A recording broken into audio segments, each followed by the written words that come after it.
Okay, this might be one of the most unnecessary but potentially coolest mods for your Elegoo Centauri Carbon, and I should know because I've not only looked at, but also added a lot of different mods to my printers. We're gonna be testing out a new mod that allows you to swap out your standard Elegoo Centauri hot end and let you replace it with a Bambu Lab A1 and H series, one of those magnetic hot ends that you can swap in and out. And again, this is a completely unnecessary mod, but that's exactly why I'm testing this out, to see if it's worth your time and effort, because it's not necessarily going to provide you with any better print results. However, what this will end up doing in the end is making this a lot easier to swap in and out from a 0.4 to a 0.6 to a 0.8, you name it, you can just swap them in and out without having to deal with any of the cabling. And it's not like swapping out the Elegoo hot ends is a really hard task. There's two bolts that hold it in place, and then you just need to disconnect the cables and then reconnect them and rebolt everything together. And there are two different flavors of this mod for you to choose from. The first and easiest of the two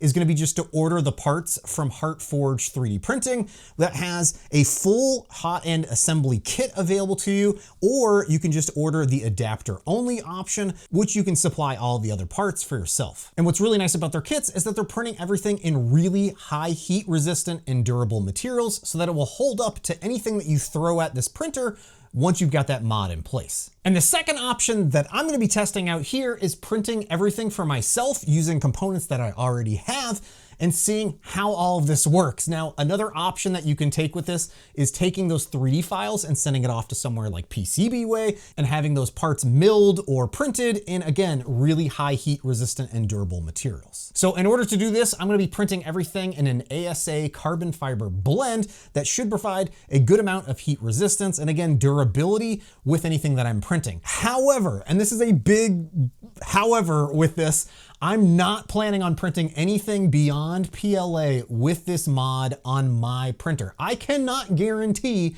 how this is going to hold up or work with your printer and what materials that you're printing with.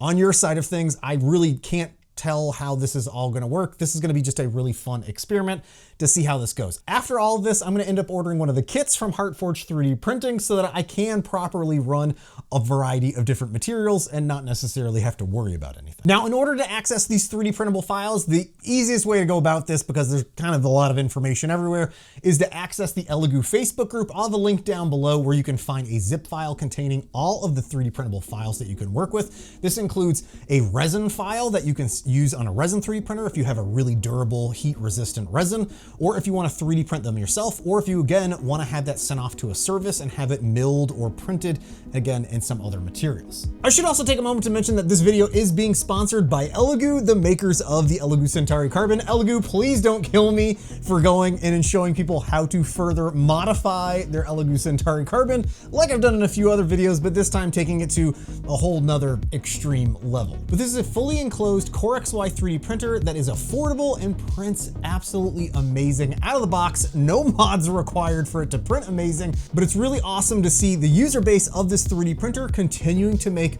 modifications available for this 3D printer. Now, I also want to briefly bring up the elephant in the room, which is the multicolor situation going on with the Centauri Carbon. I'm continuing to push Elegoo on my end, on the backside of things, to just basically communicate and tell us any additional information that they can, show some videos, show some proof of concept of what that capability is, just to show that there is development going on with the multicolor system and that it is in fact still under development and coming at some point here in the future. But as it stands right now, if you're looking for an affordable single color 3D printer, the Elegoo Centauri Carbon might be the perfect 3D printer for you. And I'm printing the complete assembled version of the files on the Elegoo Centauri Carbon with the stock nozzle that comes with the printer in this ASA carbon fiber blend. I'm going to be using 4 walls of 40% infill with gyroid infill, as well as I'm going to let the printer heat soak since I'm printing with ASA, and I'm going to end up using a brim because I want to make sure that everything adheres to the bed properly. And after 35 minutes, everything printed and it looks fantastic in this carbon fiber ASA material. Now you are gonna need some additional parts to complete this mod. You're gonna need a spare Elegoo Centauri Carbon nozzle or a similar nozzle because we're gonna be stripping off parts from this. You're gonna need a Bambu Lab A1 or H2D or H2S hot end, as well as the hot end assembly. We're also gonna need a silicone sock for these new nozzles. We're gonna need 3 M3 by 6mm screws,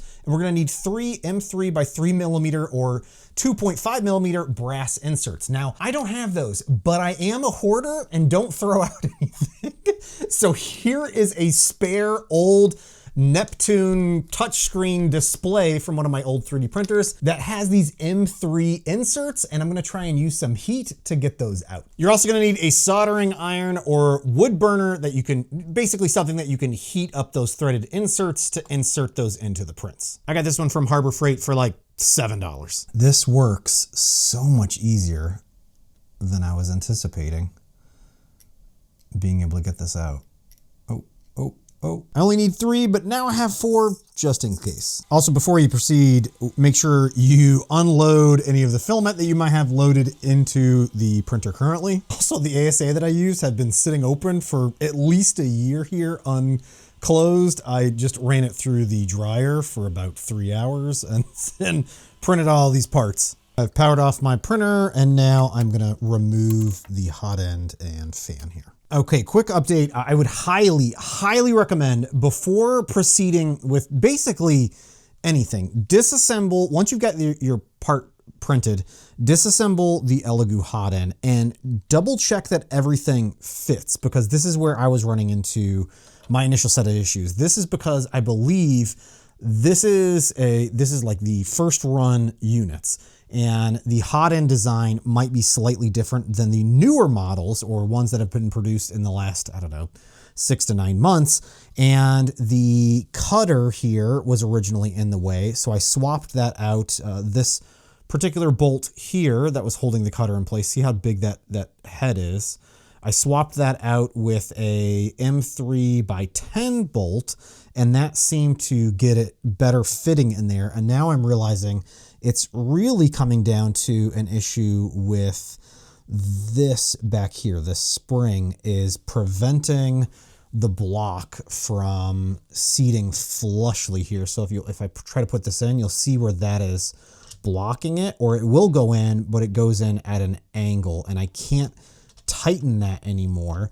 So what I'm going to do is potentially either modify the file and reprint this, or what I think I'm going to do is just going to be a little bit easier, is take my Dremel and Dremel away at the top here so that it will actually fit in place. And after doing a bit of sanding there, this piece now fits properly, and I'm able to bolt this in without anything getting flexed out of the way. So we should be able to proceed with the next steps. It even now fits the original bolt that I had previously removed that holds the cutting bit in place. Well, next, you're going to disassemble your spare Elegoo hot end. We need to remove the silicone sock.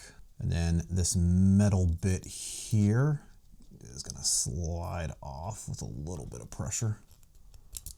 There we go.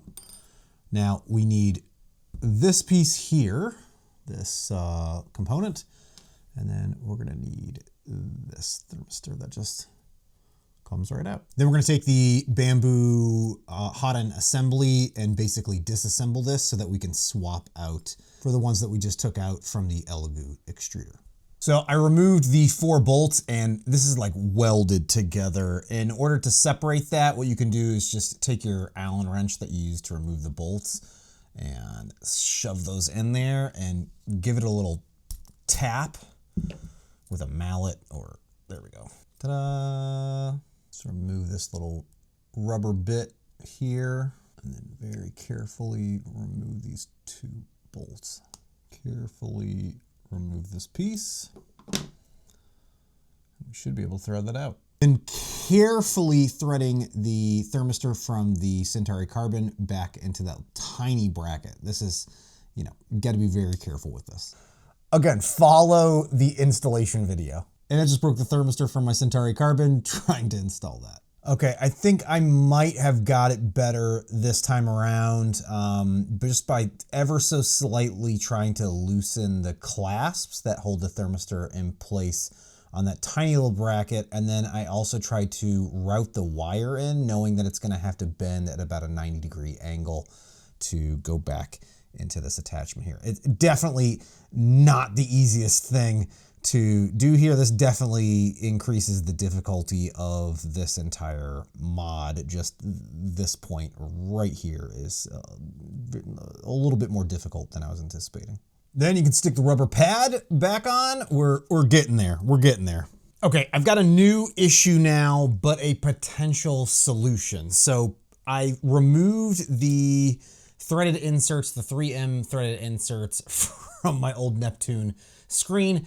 That worked great. However, these are 5 millimeters tall, and I need them to be at least like the tallest 3 millimeters high. So what I'm gonna use is my Dremel and a cutoff bit or like a rough sanding bit there to basically grind down the tips of these so that it is the proper length. The other issue is that these were like dual-sided, where it was threaded on both sides. This way, it'll be smooth in the center for a very small nub, and then allow me to press fit it in with a soldering iron or wood burner to get these properly in place. It took about 10 minutes to grind down each of these. Would it have been easier for me to just order these off of Amazon?